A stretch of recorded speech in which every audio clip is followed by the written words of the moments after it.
एक खूबसूरत बाग के किनारे चार दोस्त रहते थे, जिनमें चंचू चिड़िया जो बहुत तेज उड़ती थी, टोनाटो कछुआ जो हमेशा आहिस्ता चलता मगर बहुत समझदार था, रोजी खरगोश जो लंबी लंबी छलांगे लगाता, मोनू बंदर जो दरख्तों पर झूलना पसंद करता था। एक दिन जंगल में खाने की कमी हो गई।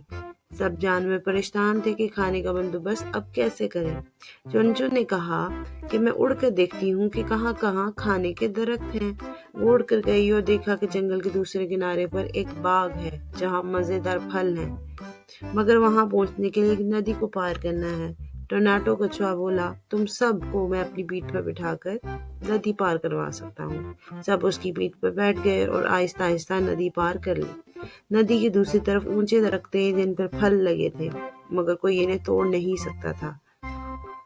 मोनू बंदर ने कहा, मैं दरख्तों पर चढ़कर फल तोड़ सकता हूँ। वो जल्दी से ऊपर चढ़ गया और सबके लिए फल तोड़ के नीचे फेंक दिए। सब खुश हो गए और पेट भर कर खाना खाया। इतने में रोजी खरगोश बोला, अगर हम सब मिलकर काम करेंगे तो कोई मसला हमें रोक नहीं सकता। इस कहानी से बच्चों में सबक मिलता है कि इत्तेहाद में ताकत है। अगर हम एक साथ मिलकर काम करेंगे तो मुश्किल आसान हो जाएगी।